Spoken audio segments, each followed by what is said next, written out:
حسبي ربي جل الله ما في قلبي غير الله نور محمد صلى الله لا إله إلا الله. شاہ ہست حسین بادشاہ ہست حسین دی ہست حسین دی پناہ ہست حسین سرداد نہ داد دست در دست یزید حقا کے بنائے لا الہ ہست حسین. محبت کے ساتھ ایک مرتبہ پھر درود پاک پڑھیے.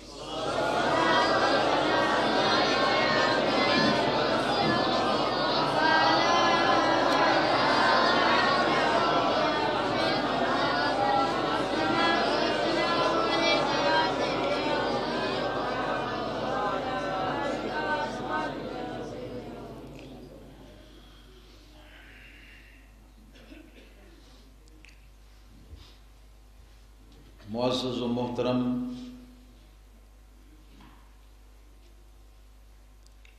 حاضرین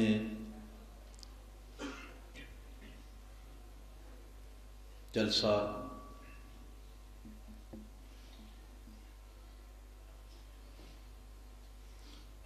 گزشتہ کئی سالوں سے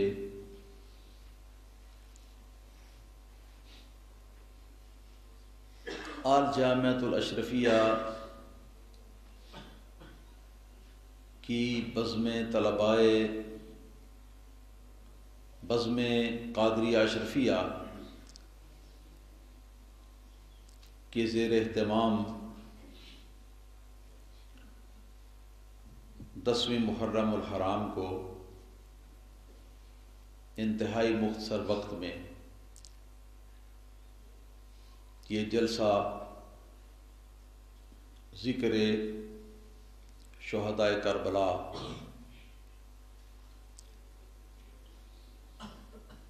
منعقد ہوتا رہا ہے اور آج بھی انعقاد پذیر ہے. اللہ تعالی کی بارگاہ میں دعا ہے کہ بزم کے ساتھیوں کو اللہ تعالی اپنی بارگاہ سے خصوصی جزائے خیر عطا فرمائے کہ جن کی تگودو اور جن کی مساعی سے یہ پروگرام جو ہے یہ پایہ تکمیل تک پہنچتا ہے.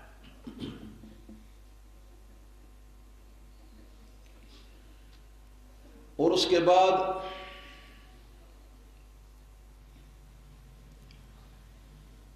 آج کے دن کے حوالے سے یہ بات ہمیشہ یاد رکھنی چاہیے کہ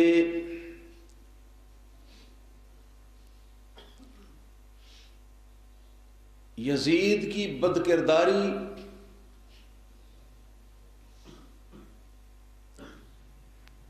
اور اس کے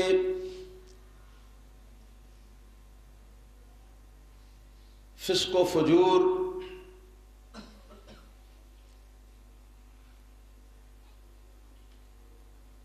اور عملی طور پر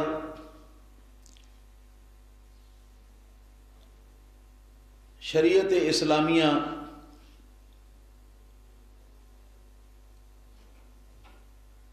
کے خلاف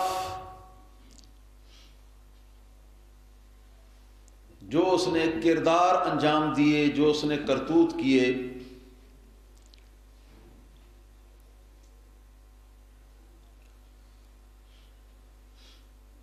ان سے نفرت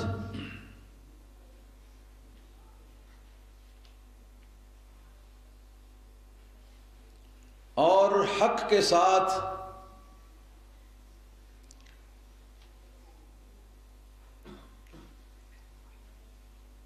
اظہار محبت کی غرض سے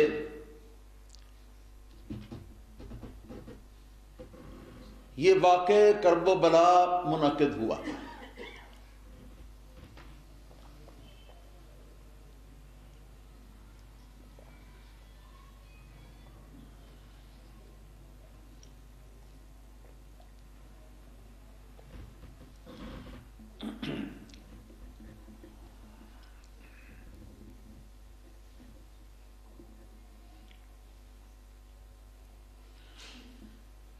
یزید کی جتنی بد کرداریاں ہیں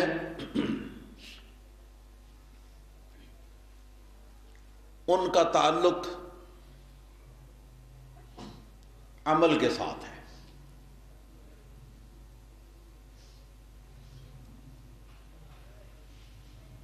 جبکہ یزید کے عقیدے کے اندر کوئی فطور نہیں تھا.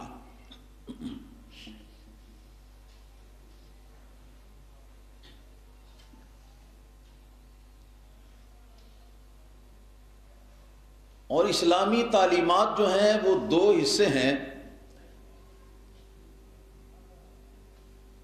پہلے حصے کا نام ہے عقیدہ اور یہ ہے بنیاد،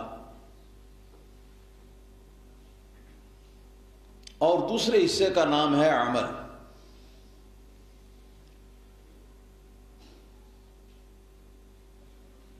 تو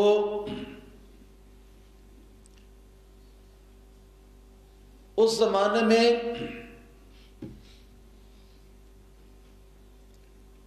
عملاً شریعت سے انحراف یزید نے کیا،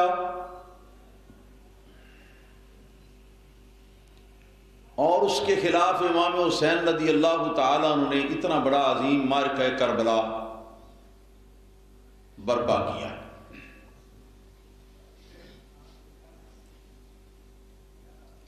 تصور کریں کہ اگر اس زمانے کے اندر سیدنا امام حسین رضی اللہ تعالیٰ عنہ ظاہر دنیا میں موجود ہوتے، اور جو صورت حالات اس ملک کے سیاست کاروں نے اور اس ملک کے حکمرانوں نے بنا رکھی ہے، اور جس طریقے سے یہ صرف عملاً شریعت کی خلاف ورزیاں ہی نہیں بلکہ شریعت کا جو بنیادی حصہ عقائد کے اوپر مشتمل ہے اس کے اوپر بھی ضرب کاری یہ لوگ لگا رہے ہیں. تو آپ اندازہ کر سکتے ہیں کہ حضرت امام حسین رضی اللہ تعالیٰ عنہ کا رد عمل یہاں کیا ہوتا. وہاں تو کربلا قائم ہوئی تھی اور یہاں پر کئی گنا بڑی کربلا قائم ہوتی.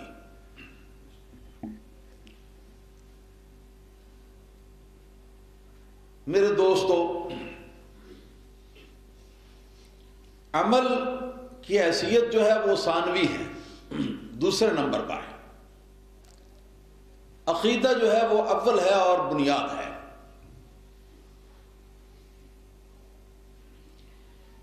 یہ زمانہ وہ زمانہ ہے کہ جس زمانے کے اندر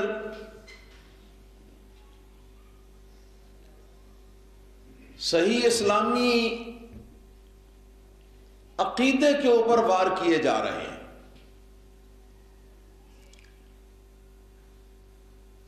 لہذا ہم یہ بات سمجھنے میں حق بجانے میں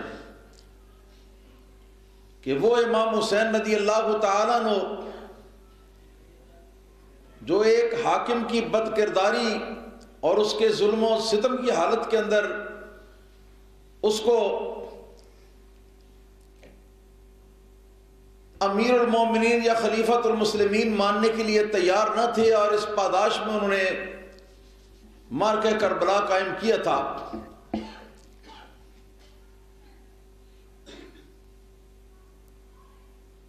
تو جہاں عقیدے کی اسلامی عقیدے کی خلاف ورزیاں ہو رہی ہیں، اسلامی عقیدہ جو ہے اس کو کھینچ تان کر کہاں سے کہاں تک پہنچایا جا رہا ہے، تو اس کی حفاظت تو امام حسین رضی اللہ تعالیٰ عنہ کے مشن میں پہلا نمبر رکھتے. پہلا نمبر عقیدے کی حفاظت، دوسرا نمبر عمل کی حفاظت.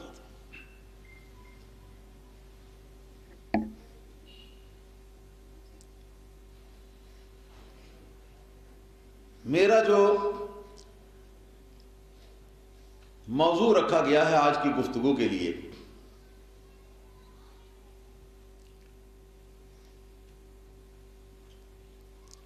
اس کا عنوان ہے سنی اور شیعہ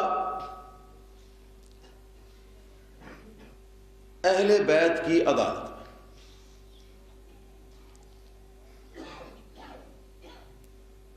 انشاءاللہ تعالی اہل بیت کرام رضوان اللہ تعالی علیہم اجمعین کی عدالت لگنے والی ہے، اور اس میں دونوں عقیدے جو ہیں وہ پیش کیے جائیں گے، اور پھر اہل بیت کرام رضوان اللہ تعالی علیہم اجمعین کی عدالت سے ڈگری جس کے حق میں آئے گی اس کا ساتھ دیا جائے گا۔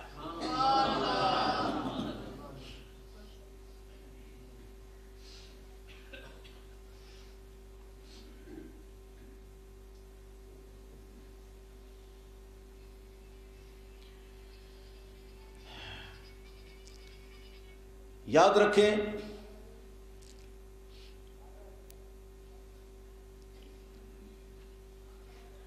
آج کی گفتگو اجمالاً عقیدے کے بارے میں ہوگی، اور تفصیلی گفتگو جو ہے ایک ایک کر کے مختلف عقیدوں کے بارے میں، اس کے بیان کا سلسلہ انشاءاللہ تعالی آئندہ جاری رہے گا۔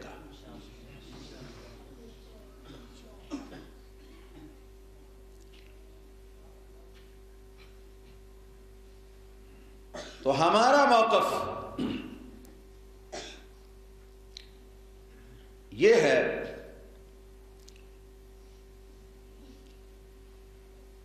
کہ اہل سنت و جماعت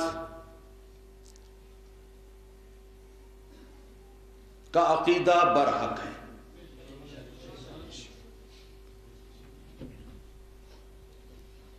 اور اپنے طور پر ہمارے پاس اس کی دلیلیں بہت ساری ہیں، جن میں بڑے اختصار کے ساتھ 2-3 حدیثیں جو ہیں ان کی میں تلاوت کروں گا۔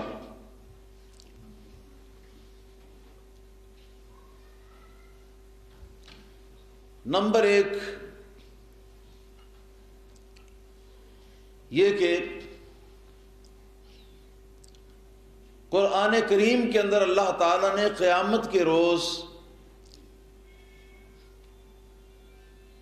ذکر فرمایا کہ قیامت کے روز 2 قسم کے لوگ ہوں گے۔ یہ وہ ہیں جو کلمہ گو ہیں، یہ کلمہ گو لوگ جو ہیں یہ 2 قسم کے ہوں گے۔ ایک تو وہ ہوں گے جن کے چہرے سفید روشن اور چمکدار ہوں گے نور ایمان کی وجہ سے،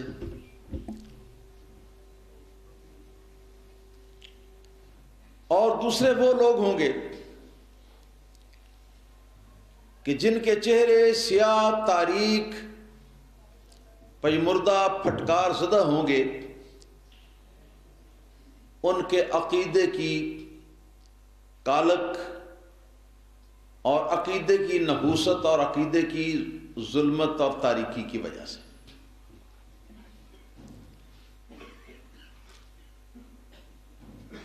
پھر یہ بتایا کہ یہ سفید چہروں والے جو ہیں یہ لوگ جنت میں جائیں گے، اور کالے منہ والے جو ہیں وہ جہنم میں جائیں گے۔ لیکن یہ بات ذہن میں رکھنا کہ سفید یا کالا رنگ ہونا یہ دنیا کے اعتبار سے نہیں ہوگا، یہ عقیدے کے اعتبار سے ہوگا۔ تو اگر کوئی کالا حبشی ہوگا اور عقیدہ اس کا صحیح ہوگا تو قیامت کے روز انشاءاللہ تعالی وہ اس کا چہرہ سفید اور روشن ہوگا، اور اگر کوئی سفید چمڑی والا ہوگا بہت سفید اور اس کا عقیدہ دنیا کے اندر درست نہیں ہوگا اور اسی خراب عقیدے کے اوپر اس کی موت واقع ہو جائے گی، تو اس کے اس خراب عقیدے کی وجہ سے جو عقیدے کی تاریکی ہے، جو عقیدے کی ظلمت ہے، جو عقیدے کا اندھیرا ہے، وہ اس کے منہ کے اوپر کالک بن کے آ جائے گا، چاہے دنیا میں کتنا گورا چٹا کیوں نہ ہو۔ تو ایک حدیث ہے یہاں پر، حضرت ابو سعید الخدری رضی اللہ تعالیٰ عنہ کی روایت سے حضرت سیدنا عبداللہ بن عمر رضی اللہ تعالیٰ عنہما کی روایت سے، کہ جس میں یہ حضرات فرماتے ہیں کہ رسول اللہ صلی اللہ تعالی علیہ وسلم نے قرآن پاک کی یہی آیت کریمہ پڑھی جس کا دو قسم کے چہروں کے ساتھ تعلق ہے، یوم تبیض وجوہ وتسود وجوہ، اور اس کے پڑھنے کے بعد سرکار علیہ الصلوۃ والسلام نے ارشاد فرمایا کہ تبیض وجوہ اہل السنت والجماعت وتسود وجوہ اہل البدع والاہواء۔ سرکار علیہ الصلوۃ والسلام نے ارشاد فرمایا کہ سفید روشن ہوں گے چہرے قیامت میں اہل سنت و جماعت کے، اہل سنت کے، اہل جماعت کے چہرے میدان قیامت میں سفید اور روشن ہوں گے اور چمکدار، اور فرمایا وتسود وجوہ اہل البدع والاہواء، اور جو گمراہ اور خواہشات نفس کے پیروکار لوگ ہیں جن کا عقیدہ جو ہے وہ خراب عقیدہ ہے، عقیدہ صحیح نہیں ہے، تو ان کے چہرے جو ہیں وہ سیاہ کالے اور تاریک اور پژمردہ ہوں گے۔ تو اس آیت کریمہ کی بنیاد پر اور اس کی تفسیر جو حدیث پاک کے اندر آئی ہے اس کی بنیاد پر ہم یہ موقف رکھتے ہیں کہ اہل سنت و جماعت کا عقیدہ جو ہے یہ اہل سنت و جماعت کا عقیدہ اہل جنت کا عقیدہ ہے، اور یہ نجات پانے والوں کا عقیدہ ہے، یہ کامیاب ہو جانے والوں کا عقیدہ ہے، اور یہ ایک ایسا عقیدہ ہے کہ جو عقیدہ برحق عقیدہ ہے، برحق عقیدہ۔ اسی طرح ایک حدیث پاک کے اندر آیا کہ رسول اللہ صلی اللہ تعالی علیہ وسلم سے مروی ہے کہ آپ نے ارشاد فرمایا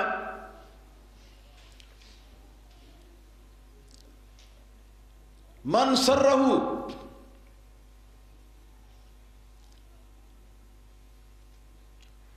ان يدخل بحبوحة الجنة ونعيمها فليلزم اہل السنة والجماعة، کہ جو شخص یہ چاہتا ہو کہ بہترین حصہ جنت کے اندر، بہشت کے بہترین حصے کے اندر اس کو جگہ ملے اور اس کی بہترین نعمتوں کا وہ والی اور وارث ہو، تو نبی پاک صلی اللہ تعالی علیہ وسلم نے ارشاد فرمایا کہ اس پر لازم ہے کہ وہ عقیدہ اہل سنت و جماعت کا جو ہے وہ اختیار کر لے۔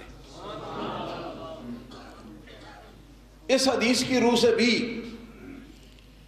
ہمارا یہ موقف ہے کہ اہل سنت و جماعت جو ہے وہ برحق ہے اور وہ اہل جنت ہیں، اللہ تعالیٰ کے فضل و کرم سے اہل بہشت ہیں۔ اسی طرح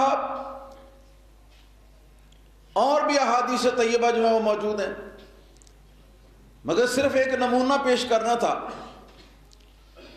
کہ ان قرآن کی اور احادیث طیبہ کی جو ارشادات ہیں ان کی روشنی میں ہم اہل سنت و جماعت کا موقف کیا ہے کہ عقیدہ برحق اہل سنت و جماعت کا عقیدہ۔ بات کو آپ سمجھ گئے، یہ اہل سنت و جماعت کا موقف آ گیا۔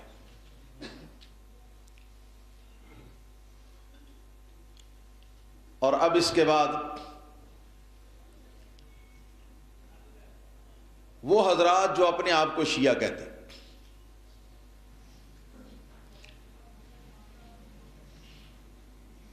ان کے عقیدے کی بات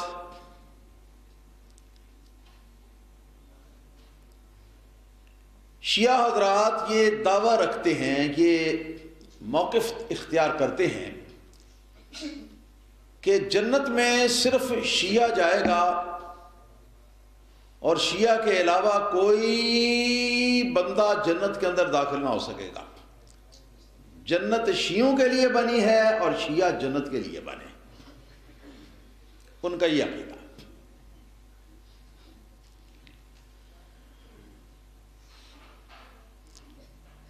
بلکہ ان کے عقیدے کے اندر، ان کے موقف کے اندر، ان کی کتاب اصول کافی کے اندر یہ میں نے پڑھا ہے کہ وہ لکھتے ہیں کہ ایک شیعہ آدمی جتنا بھی بد کردار ہوگا، جتنے بھی اس نے دنیا میں گناہ کیے ہوں گے، تو اس کو فکر کرنے کی ضرورت نہیں۔ قیامت کے روز جب اللہ تعالیٰ کے حضور میں اس کو پیش کیا جائے گا تو شیعہ کے سارے کے سارے گناہ جو ہیں وہ شیعہ کے نام اعمال سے نکال کر تو وہ سنیوں کی قبر کے اوپر لاد دیے جائیں گے۔ سبحان اللہ، لا حول ولا قوت الا باللہ، لا حول ولا قوت۔ قرآن اعلان فرماتا ہے کہ لا تزر وازرۃ وزر اخری، کہ کوئی بھی شخص دوسرے کا بوجھ نہیں اٹھائے گا قیامت کے دن۔ ایک کا گناہ دوسرے کے اوپر نہیں لادا جائے گا، مگر اس کے برخلاف ان کا موقف یہ ہے کہ فکر نہ کرو، انشاءاللہ تعالی یہ شیعہ کے نام اعمال سے اس کے تمام بد اعمال جو ہیں وہ نکال کر کے ان کی لسٹ بنا کر کے تو ان کو سنیوں کی کمر کے اوپر لاد دیا جائے گا۔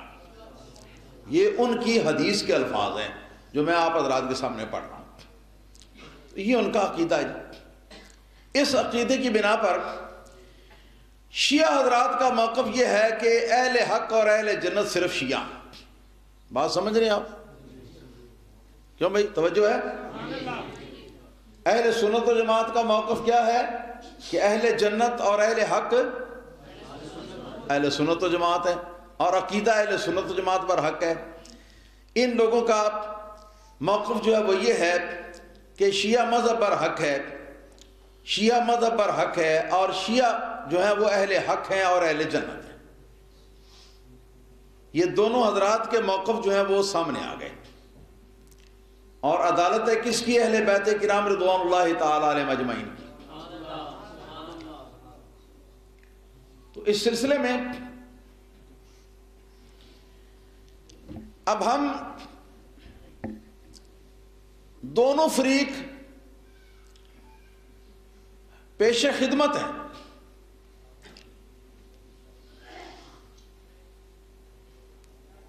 اہل بیت کرام رضوان اللہ تعالی علیہم اجمعین کی بارگاہ میں، ان کی عدالت میں اپنا اپنا موقف ہم نے پیش کر دیا۔ ہم اس بات کے طلبگار ہوتے ہیں کہ اے گروہ مقدسین،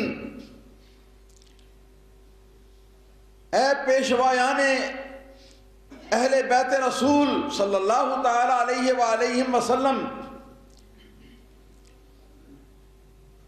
اے وہ ہستیوں کہ جن ہستیوں کی عقیدت کا شیعہ اور سنی دونوں دعویٰ رکھتے ہیں اور محبت کا، آپ ہی لوگ فیصلہ فرما دو اس بارے میں کہ کون حق پر ہے اور کون حق پر نہیں۔ تو لیجئے سب سے پہلے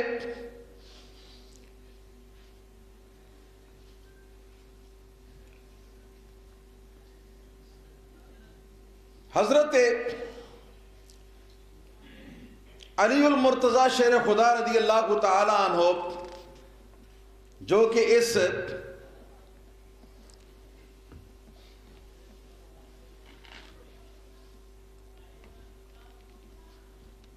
اہل بیت کی عدالت کے ججوں میں سے ایک جج ہے،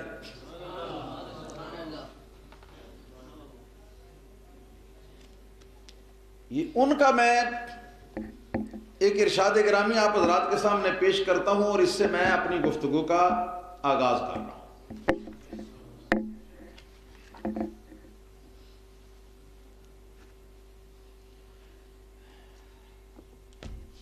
یہ میرے سامنے جو کتاب ہے آپ حضرات دیکھ رہے ہیں، کتاب کا نام ہے احتجاج طبرسی. کیا نام ہے؟ احتجاج طبرسی. یہ شیعہ حضرات کی نہایت مستند اور نہایت پختہ کتاب ہے.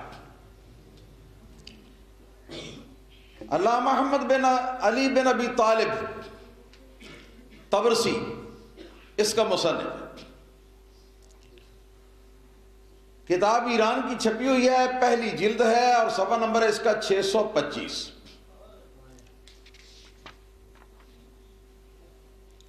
اس میں ایک لمبی بات لکھی ہے، میں اس کو سمیٹ کر ذرا بہت مختصر کروں گا.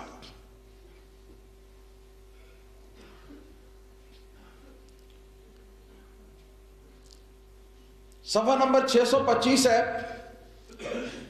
اس میں لکھا ہے کہ مولا علی شیر خدا رضی اللہ تعالیٰ عنہ سے ایک مرتبہ ایک یہودیوں کے سردار کی گفتگو ہو رہی تھی. تو اس دوران حضرت علی مرتضی شیر خدا رضی اللہ تعالیٰ عنہ نے اس یہودی سردار سے ارشاد فرمایا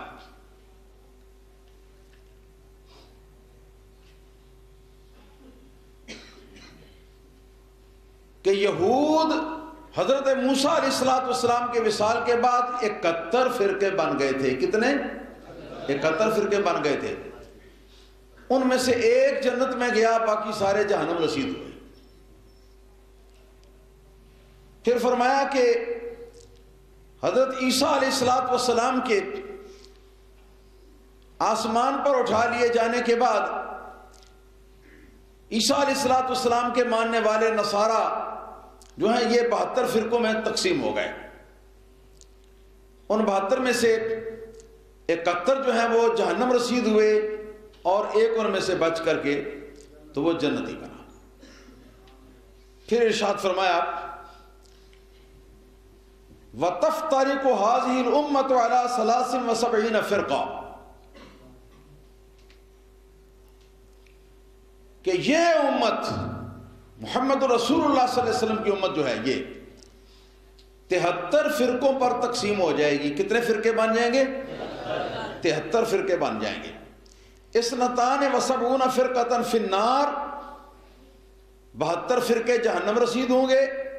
وواحدۃ فی الجنہ، اور ایک فرقہ جو ہے وہ جنت کے اندر جائے گا. اور اس کے بعد مختصر کروں کہ مولا علی رضی اللہ تعالیٰ عنہ مولا کائنات نے ارشاد فرمایا کہ یہ جو امت محمد مصطفیٰ صلی اللہ تعالیٰ علیہ وسلم کے اندر 73 فرقے ہوں گے، تو ان میں سے 13 فرقے وہ ہوں گے کہ ان میں سے ہر ایک فرقہ اہل بیت کی محبت کا دعویٰ رکھتا ہوگا. 13 فرقة من 73 فرقة كلها تنتحل مودتي وحبي. اس امت کے 73 فرقوں میں سے 3 فرقے ایسے ہوں گے کہ جن میں سے ہر ایک فرقہ مولا علی فرماتے ہیں کہ میری محبت کا دعویٰ کرتا ہوگا. پھر فرمایا وواحدۃ منہا فی الجنہ، حالانکہ میری محبت کا دعویٰ کرنے والے جو 13 فرقے ہوں گے ان میں سے صرف ایک فرقہ جنت کے اندر جائے گا. وہی النمط الاوسط، اور وہ فرقہ ہوگا کہ جس کا عقیدہ میرے بارے میں، جس کا عقیدہ اور جس کی عقیدت جو ہے وہ میانہ روی پر مبنی ہو. وَاثْنَتَ عَشَرَةَ فِي النَّارِ، اور ارشاد فرمایا کہ ان 13 میں سے جو میری محبت کے دعوے دار ہوں گے ان میں سے 12 فرقے جو ہیں یہ سیدھے جہنم کے اندر بھیجے جائیں گے، جہنمی ہوں گے، اور صرف ایک فرقہ ان میں سے جنت کے اندر جائے گا. اور وہ کون ہوگا؟ وہی نمط الاوسط، نمط الاوسط کا معنی کیا ہے؟ میانہ روی اختیار کرنے والا، حضرت علی مرتضیٰ رضی اللہ تعالیٰ عنہ کی عقیدت میں اور آپ کی محبت میں میانہ روی اختیار کرنے والا۔ تو یاد رکھنا، اسی احتجاج تبرسی کے اندر مولا علی رضی اللہ تعالیٰ عنہ نبی کریم صلی اللہ علیہ وسلم کا ایک فرمان نقل کرتے، جس میں یہ ہے کہ رسول اللہ صلی اللہ تعالی علیہ وسلم نے ارشاد فرمایا کہ اے علی، تیری مثال میری امت میں ایسے ہے جیسے بنو اسرائیل کے اندر عیسیٰ علیہ السلام، اور ارشاد فرمایا کہ یہ اس طرح ہے کہ عیسیٰ علیہ السلام کے کچھ ماننے والوں نے، آپ کی امت کے کچھ لوگوں نے تو اس حد تک عیسیٰ علیہ السلام کو بڑھایا، اس حد تک ان کو اونچا لے گئے، ان کے مرتبے سے بھی اونچا لے گئے کہ ان کو خدا بنا دیا، خدا کا بیٹا قرار دیا۔ تو انہوں نے محبت کے اندر غلو کیا، محبت میں یہ لوگ حد سے بڑھ گئے، اور فرمایا کہ دوسرا فرقہ ان میں سے وہ ہوا کہ جس نے کہا کہ عیسیٰ علیہ السلام جو ہیں یہ معاذ اللہ مسلمان بھی نہیں، نعوذ باللہ دار اسلام سے ہی خارج ہیں، اور یہ دونوں گروہ جو ہیں یہ بنو اسرائیل کے تھے۔ دوسرے گروہ والوں نے اتنا گھٹایا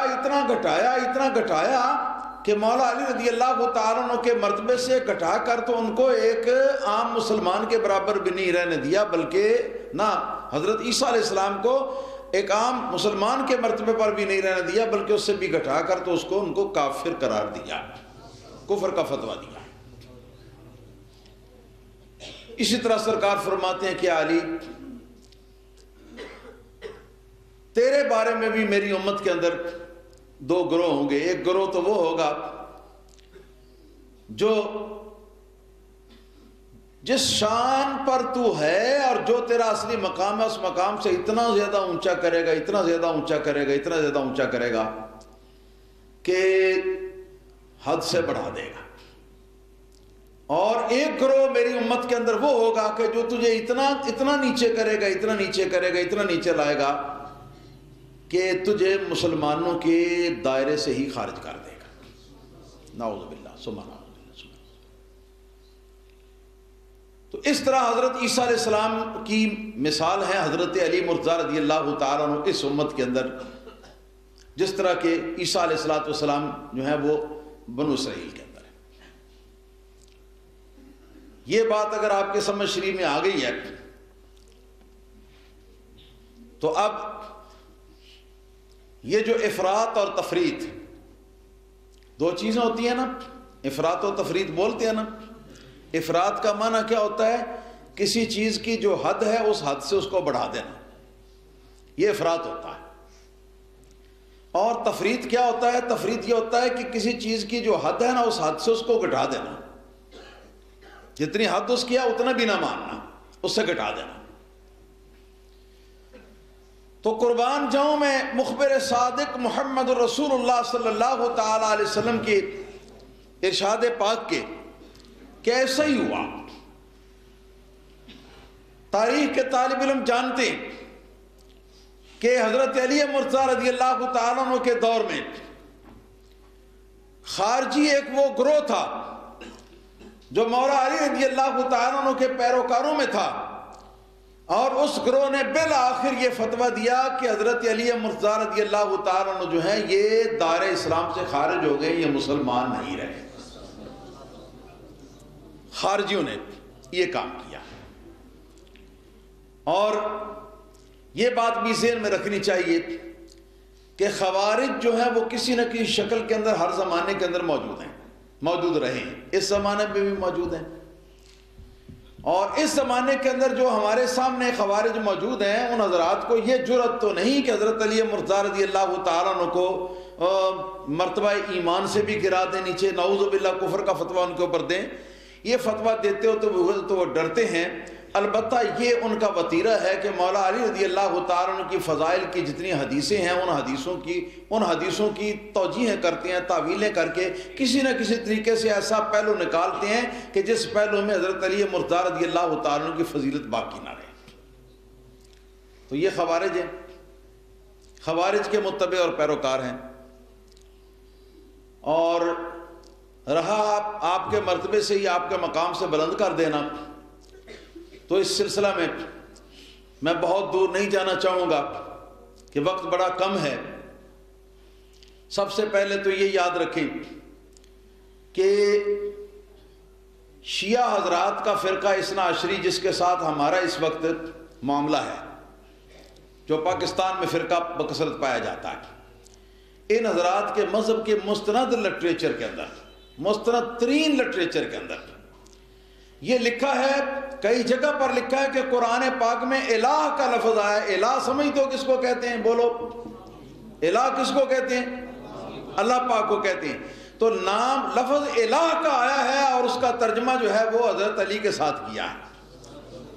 حضرت علی اور باقی جو امام، جو 11 امام اور قرار دیے جاتے ہیں، وہ ان کو وہ لفظ الہ کی تفسیر میں بتایا گیا۔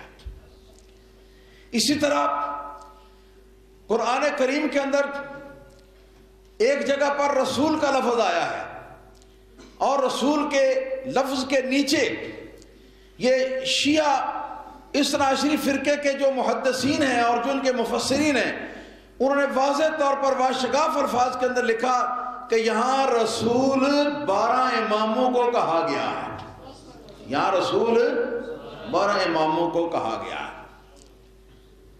اب آپ کو سمجھے کہ حضرت علی مرتضیٰ رضی اللہ تعالیٰ عنہ کو اور ائمہ اہل بیت کو جو کہ امتی ہیں، ہاں جی، تو ان کو رسول بنا دیا گیا، اور جو پہلے حوالے دیے ان حوالوں کی روح سے ان کو الہ بنا دیا، الہ، نعوذ باللہ ثم نعوذ باللہ۔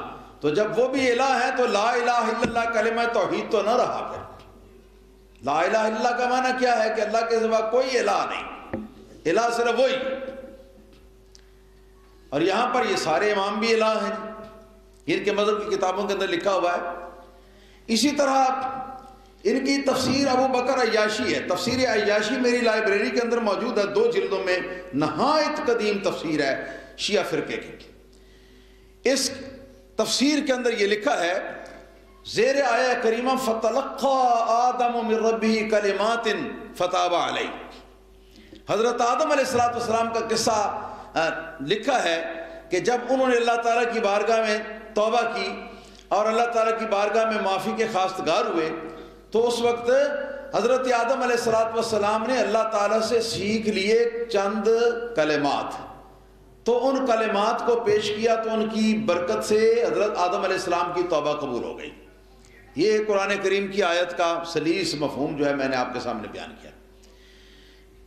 اس تفسیر عیاشی کے اندر شیعہ فرقے کے ابو بکر عیاشی نے یہ لکھا ہے بڑے مستند اپنی حدیثوں کا حوالہ دیتے ہوئے کہ اصل بات یہ تھی کہ حضرت آدم علیہ السلام جب جنت میں آپ پیدا کیے گئے تو آپ نے دیکھا کہ جنت کے اندر آپ نے دیکھا حضرت نبی کریم صلی اللہ علیہ وسلم کو، حضرت علی مرتضیٰ کو، حضرت فاطمہ زہرا کو، حضرات حسنین کریمین کو، ان 5 ہستیوں کو نور کی شکل میں دیکھا جنت میں۔ کس نے؟ آدم علیہ السلام نے نور کی شکل میں دیکھا۔ تو جس وقت نور کی شکل میں دیکھا تو فرشتے سے پوچھا کہ یہ ایک تو نور محمد رسول اللہ صلی اللہ علیہ وسلم کا ہے، ان کو تو میں جانتا ہوں، تو یہ باقی نور جو ہیں وہ کس کے ہیں؟ تو انہوں نے پھر کہا یہ علی کا نور ہے، یہ فاطمہ کا نور ہے، یہ حسن کا نور ہے، یہ حسین کا نور ہے، علیہم الرحمت و رضوان۔ تو لکھا ہے تفسیر ابو بکر عیاشی میں کہ حضرت آدم علیہ السلام کو حسد پیدا ہوا دل میں ان 4 ہستیوں کا، علی، فاطمہ، حسن اور حسین کا حسد پیدا ہوا۔ تو جب حسد پیدا ہوا تو اللہ تعالیٰ نے جنت میں سے ان کو زمین کے اوپر گرا دیا، نعوذ باللہ، اور زمین پہ روتے رہے، عرصہ دراز تک روتے رہے، توبہ قبول نہ ہوتی تھی۔ لیکن فَتَلَقَّى آدَمُ مِن رَبِّهِ كَلِمَاتٍ کا مطلب یہ لکھا ہے کہ حضرت آدم علیہ السلام کو یاد آیا کہ مجھ سے بے ادبی ہوئی تھی ان 4 ہستیوں کی بارگاہ میں جن کے نور میں نے رسول اللہ صلی اللہ علیہ وسلم کے نور کے ساتھ دیکھے تھے. ان 4 ہستیوں کی بارگاہ میں مجھ سے بے ادبی ہوئی تھی. چنانچہ حضرت آدم علیہ السلام نے اس وقت اللہ تعالیٰ سے عرض کیا کہ یا اللہ پاک یہ اس بے ادبی سے میں توبہ کرتا ہوں, میں آئندہ میں ان کے ساتھ محبت اور عقیدت رکھوں گا, میں ان کی بے ادبی نہیں کروں گا. تو آدم علیہ السلام کی توبہ قبول ہو گئی. نعوذ باللہ ثم نعوذ باللہ ثم نعوذ باللہ.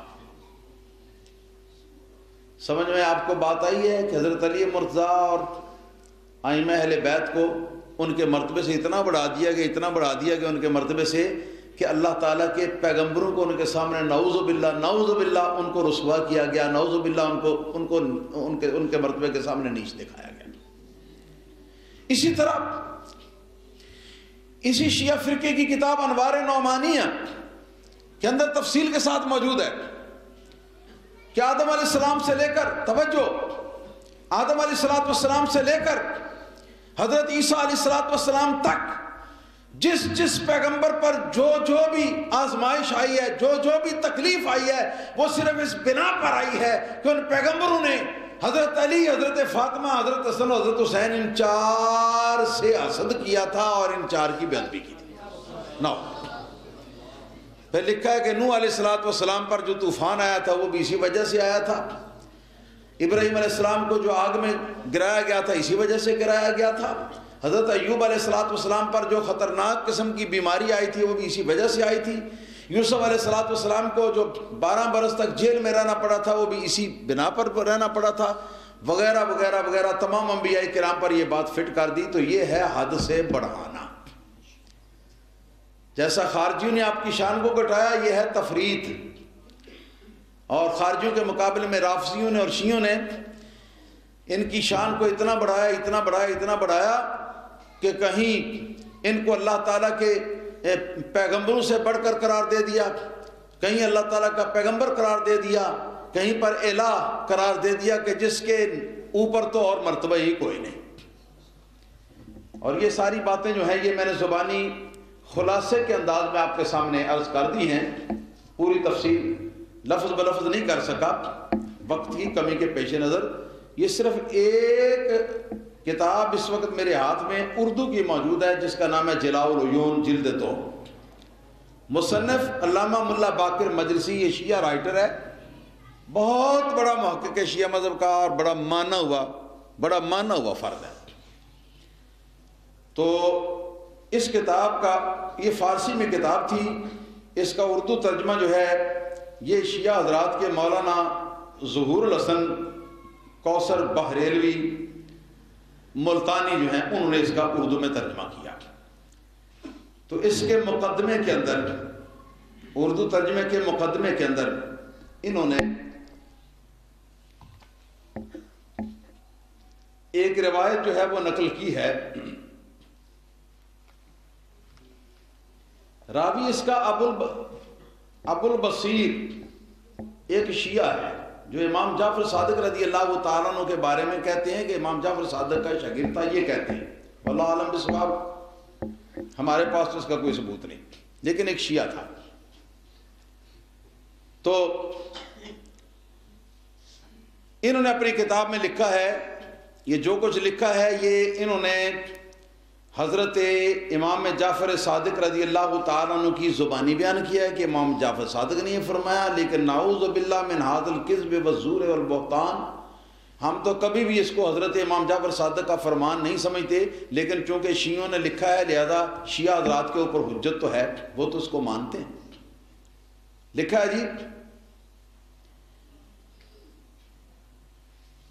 کہ امام جعفر صادق نے فرمایا, اے ابو البصیر, ہم ہیں رب عرش و کرسی کے. توجہ ہے, ہم کون؟ 12 امام. ہم کون؟ 12 امام. ہم ہیں رب عرش و کرسی کے, اور ہم ہیں رب آسمان اور زمین کے, اور ہم ہیں رب انبیاء اور ملائکہ کے, نعوذ باللہ, اور ہم ہیں رب لوح و قلم کے, اور ہم ہیں رب جنان اور حور العین کے جنان، جنت کی جمع ہے یعنی جنتوں کے اور حور العین کے، اور ہم ہی ہیں رب شمس و قمر کواکب اور حجاب ہائے قدس و جلال و سرادے کے عظمت و کمال کے، اور ہم ہی ہیں سب چیزوں کے رب، اور ہم ہی ہیں سب چیزوں کے رب۔ دوستو آپ کچھ سمجھے اس کو؟ یعنی انبیاء، ملائکہ، عرش، کرسی، زمین، آسمان اور جو کچھ بھی ہے، تمام چیزوں کا رب اس عبارت کے اندر 12 اماموں کو قرار دیا گیا ہے۔ فرمائیے یہ میانہ روی ہے؟ فرمائیے یہ میانہ روی ہے؟ ہرگز میانہ روی نہیں، بلکہ حد سے بڑھانے والی بات۔ یہ صفحہ نمبر 22 تھا، اور اب صفحہ نمبر 24 اسی کتاب کا لکھا ہے کہ جناب علی علیہ السلام کے نورانی قطرات سے انبیاء اور ملائکہ پیدا ہوئے۔ نعوذ باللہ ثم نعوذ باللہ ثم نعوذ باللہ۔ حضرت علی کے وجود سے جو نور کے قطرے جھڑے تو وہ جو ہیں وہ نبی اور پیغمبر بن گئے۔ لکھا ہے پس انبیاء و ملائکہ علی کے نور سے ہیں، اور علی کا نور خدا کے نور سے ہے، پس علی جمیع الانبیاء والملائکہ سے افضل ہے، اور ان کی تدبیر و تربیت یعنی انبیاء اور ملائکہ کی تدبیر اور تربیت جو ہے یہ علی کے سپرد ہوئی، لہٰذا وہ رب الانبیاء والملائکہ۔ وہ کچھ سمجھو کہ نہیں سمجھے؟ یعنی یہ کہ ایک تو یہ کہ حضرت علی مرتضیٰ کے جسم سے نکلنے والے جھڑنے والے نوری قطروں سے فرشتے اور پیغمبر پیدا ہوئے، اور دوسرے نمبر پہ یہ کہ اللہ تعالیٰ کے فرشتے اور اللہ تعالیٰ کے پیغمبر جو ہیں ان کی تعلیم و تربیت کا جتنا کام ہے وہ سارا کام جو ہے وہ مولا علی نے کیا ہے۔ نعوذ باللہ ثم نعوذ باللہ ثم نعوذ باللہ۔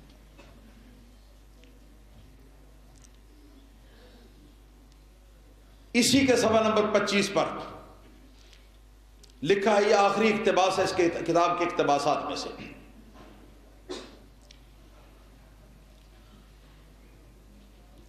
لکھا ہے وقال امیر المومنین انی خمرت طینۃ آدم بیدی 40 صباحا۔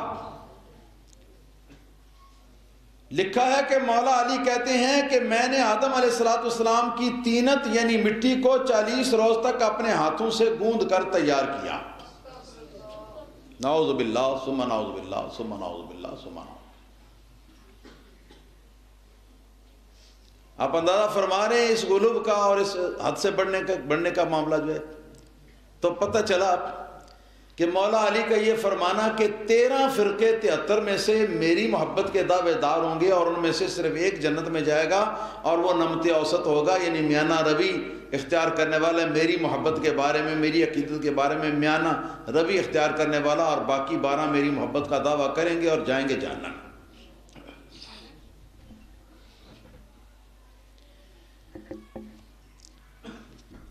اب یہ بات واضح ہو گئی صحیح طرح کہ شیعہ حضرات جو ہیں یہ مولا علی رضی اللہ تعالیٰ عنہ کے بارے میں درمیانی عقیدہ نہیں رکھتے، بلکہ حد سے بڑھاتے ہیں، حد سے بڑھاتے ہیں۔ لہذا نمط اوسط سے مراد کہ جو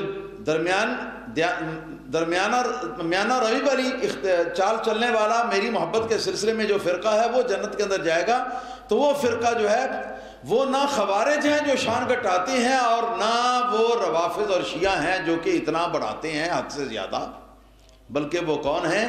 اللہ تعالیٰ کے فضل و کرم سے وہ اہل سنت و جماعت۔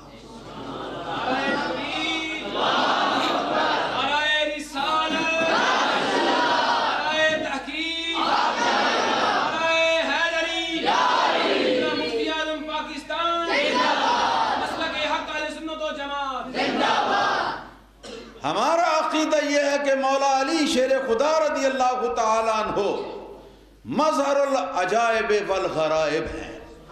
ہمارا عقیدہ ہے کہ مولا علی رضی اللہ تعالیٰ عنہ شیر خدا ہیں۔ آپ تقیہ نہیں کرنے والے کہ 3 خلیفوں کے ڈر کی وجہ سے ان کے پیچھے نمازیں بھی پڑھتے رہیں ساری عمر، ان کے ہاتھ پر بیعت بھی کر لیں، وہ نہیں، بلکہ شیر خدا۔ ہمارا عقیدہ یہ ہے کہ مولا علی رضی اللہ تعالیٰ عنہ کون؟ جو کہ رسول اللہ صلی اللہ تعالیٰ علیہ وسلم کی سب سے پیاری بیٹی فاطمہ زہرا کے شوہر محترم ہیں، جو کہ حسین و حسن کے ابا جان ہیں، جن کے بارے میں رسول اللہ صلی اللہ تعالیٰ علیہ وسلم نے ارشاد فرمایا تھا کہ علی منی وانا من علی، فرمایا تھا کہ میں علی مجھ سے ہیں اور میں علی سے۔ تشریف رکھیں۔ یہ ہمارا عقیدہ ہے کہ مولا علی رضی اللہ تعالیٰ عنہ نبی کریم صلی اللہ تعالیٰ علیہ وسلم کی امت کے اندر 4تھا درجہ رکھتے ہیں۔ کتنا درجہ رکھتے ہیں؟ اور یہ میں نہیں کہتا، میری لائبریری کے اندر کتاب موجود ہے مناقب ابن شاہ شعب شیعہ حضرات کی، جس کے اندر یہ لکھا ہے کہ مولا علی رضی اللہ تعالیٰ عنہ فرماتے ہیں کہ من لم یقل انی رابع الخلفاء فعلیہ لعنت اللہ، آپ فرماتے ہیں کہ جو شخص مجھ کو 4تھا خلیفہ نہ کہے اس پر اللہ کی لعنت۔ یہ ہماری کتاب نہیں، یہ شیعہ مذہب کی کتاب ہے، مستند ترین کتاب ہے۔ تو ہمارے نزدیک مولا علی کون؟ مولا علی شاہ مردان شیر یزداں قوت پروردگار، لا فتح الا علی لا سیف الا ذوالفقار۔ ہمارے نزدیک وہ شیر خدا علی مرتضیٰ رضی اللہ تعالیٰ عنہ ہے، اور مرتبہ آپ کا امت کے اندر 4تھا ہے۔ ہمارا عقیدہ اور ہمارا موقف جو ہے وہ یہ۔ تو اس طویل اقتباس کے پیش کرنے کے بعد مولا علی رضی اللہ تعالیٰ عنہ کا ایک ارشاد آپ حضرات کے سامنے میں پیش کرنا چاہوں گا۔ آپ کی کتاب نہج البلاغہ میں سے، یہ نہج البلاغہ کی شرح ہے ابن میسم بحرانی کی، ابن میسم بحرانی کی، جو کہ شیعہ مذہب کا بہت بڑا ستون ہے۔ اس نے یہ نہج البلاغہ وہ کتاب ہے کہ جو کتاب بقول شیعہ حضرات کے مولا علی رضی اللہ تعالیٰ عنہ کے لکھے ہوئے خط ہیں، یا اس کے اندر مولا علی کے خطابات ہیں، یا مولا علی کے فرمودہ جو کچھ بھی الفاظ ہیں۔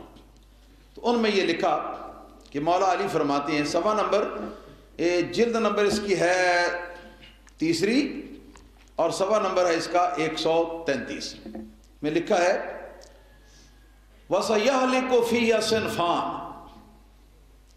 مولا علی مولا کائنات رضی اللہ تعالیٰ عنہ شیر خدا نے فرمایا کہ میرے تعلق کے حوالے سے، میری محبت کے میرے محبت کے حوالے سے 2 گروہ جو ہیں وہ برباد ہو جائیں گے اور جہنم رسید ہوں گے۔ 2 گروہ، نمبر 1 محب مفرط یذهب به الحب الى غیر الحق، نمبر 1 تو میری محبت کے اندر حد سے گزرنے والا کہ ناحق وہ مجھ کو ایسے درجے دیتا ہے جو درجے مجھ کو حاصل نہیں ہیں۔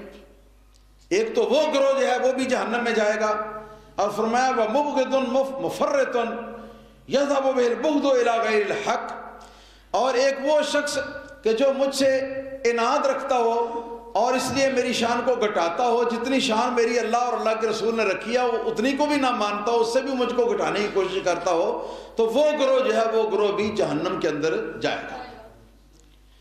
وَخَيْرُ النَّاسِ فِيَّ حَالًا أَنَّمْتُ الْأَوْسَطِ فَالْزَمُوهُ، فرمایا کہ میری محبت کے حوالے سے، میرے تعلق کے حوالے سے بہترین وہ گروہ ہے کہ جو گروہ میانہ روی اختیار کرے گا، نہ میری محبت میں حد سے بڑھے گا، نہ میرے بغض میں حد سے بڑھ کر دوسری حد کو چھوئے گا اور میری شان کو گھٹائے گا، نہ میری شان کو جتنی شان ہے اس سے بڑھائے گا اور نہ جتنی شان ہے اس سے گھٹائے گا۔